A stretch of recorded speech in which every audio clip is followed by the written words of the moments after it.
10 વર્ષમાં લિસ્ટ આપવું, મને એવો ખ્યાલ છે, હું તો એવું જોતો જ નથી, કારણ કે એનું અડધું લિસ્ટ બોગસ હોય. કોંગ્રેસ એટલે એક નંબરની ચૂંટણી. એમાં એક ગટરનું કામ હતું. હું ભોજથી જાઉં ને, વડુથી ભોજથી આગળ રાજુપુરા જાઉં તો રોજે રોજ ત્યાં ગટર લાઈન ઉભરાતી હોય. મને દેખાતી નહીં, તમને બધા નહીં દેખાય ભાઈ? દેખાય.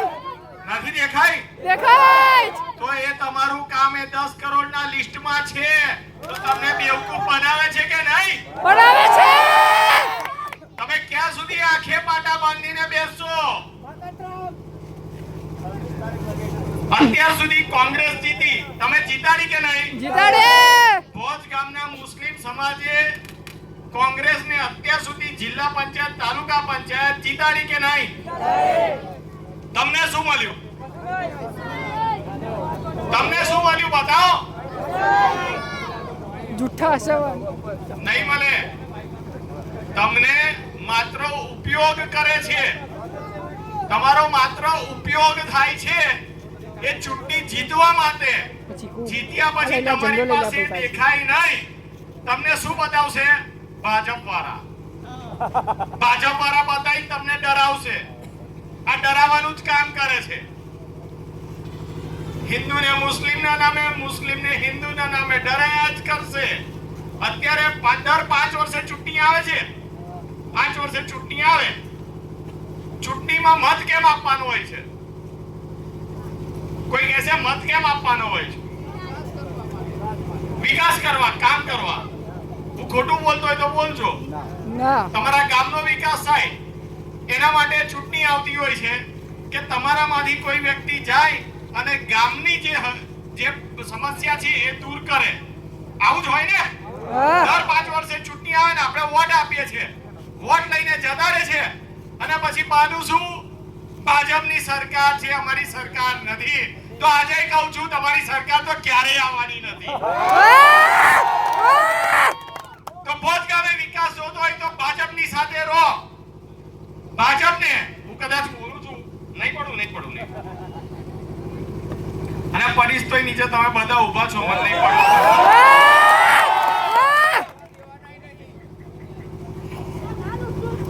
દર 5 વર્ષે ચૂંટણી આવે છે, વોટ આપીએ છીએ. આટલા વર્ષોથી તમે કોંગ્રેસનો અનુભવ કર્યો છે. તમને મારી વાતો પર કદાચ વિશ્વાસ ના હોય, પણ તમારા ગામના મદાર બાપુ પર વિશ્વાસ ખરો કે નહીં? મારી પર વિશ્વાસ નહીં હોય, મને મત નથી આપ્યો, મારો અખતરો નથી કર્યો, તો મારી પર વિશ્વાસ ન હોય, મદાર બાપુ પર વિશ્વાસ કરો?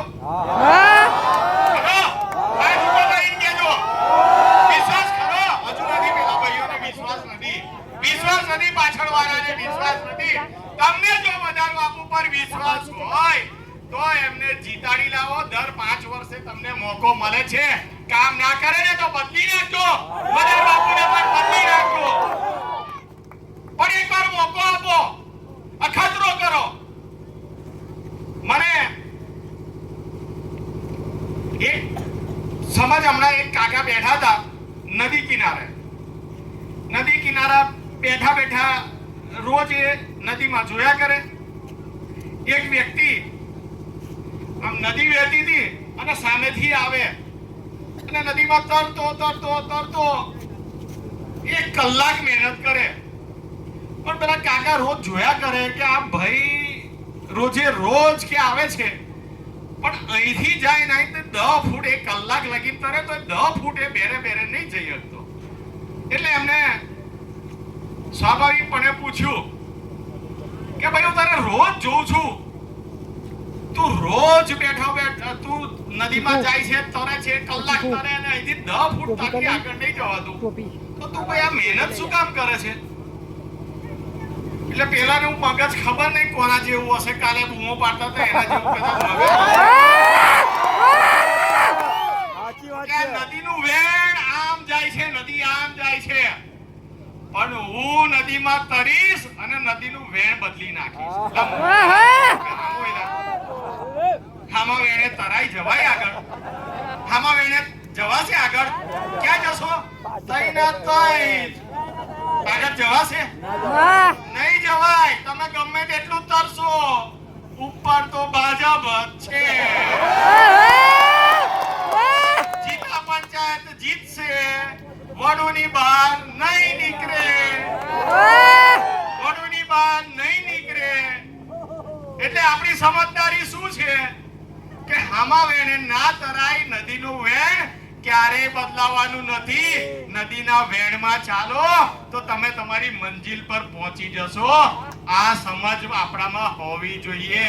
નહીં તો તમને કાલે પણ આવશે. આજે હું આવ્યો છું એટલે કાલે પાછા આવવાના છે કે ઝાલા જુઠ્ઠું બોલે છે. પણ અત્યાર સુધી ઝાલા કેવી રીતે જુઠ્ઠું બોલે છે એ તો બોલ્યા નહીં ભાઈ. મેં તમને તે દિવસે કીધું તું વેપારી કોઈ દિવસ નુકસાનનો ધંધો ના કરે તારે બળદિયાઓ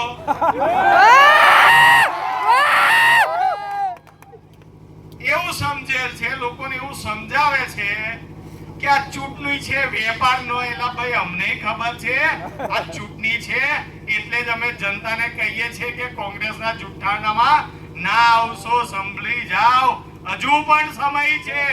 સંભળી જાઓ, નહીં તો આ કોંગ્રેસ એ તમારું પતન કરીને જ રહેશે. અત્યારે હું ભોજ ગામમાં ફર્યો છું. ભોજ ગામમાં ફર્યો તો મને એમાં ઘણું બધું કામ કરવાનું દેખાયું. કદાચ તો ગટર લાઈન અધૂરી હશે, પેવર બ્લોક નથી, આરસીસી નથી. પણ તમને ભાઈ કઈ જરૂર જ નથી. ભોજ ગામવાસીઓને જરૂર નથી. જરૂર તો છે. બોલતા કેમ નથી અત્યાર સુધી તમે? તમારા તાલુકા પંચાયત સભ્ય, જિલ્લા પંચાયત સભ્ય કોંગ્રેસના ભોજે જીતાડ્યા તો કેમ તમે એમની પાસે માંગણી નથી કરી? કરવી જોઈએ કે નહીં? હવે હું તમને એની સામે કહું છું કે તમે મદાર બાપુને જીતાડી આપો, મારી જિલ્લા પંચાયત પુષ્પાબેનને જીતાડી આપો. તમને માંગ્યા વગર હું કામ આપવા તૈયાર છું. અત્યારે આપણે વિકાસ જોઈએ. કયા મા બાપ એવા હશે કે પોતાના બાળકોનું ખરાબ ઈચ્છે? આજે બધાને પોતાના બાળકને સારા રસ્તા પર મોકલવાનું, સારી જગ્યાએ બેસાડવાનું, પેવર બ્લોક વાળી જગ્યા હોય ત્યાં બેસાડવાનું, સારું પાણી આવતું હોય મહીસાગરનું એ પીવડાવવાનું. કયા મા બાપની ઈચ્છા ના થાય કે હું મારા બાળકોને સારી જિંદગી આપું?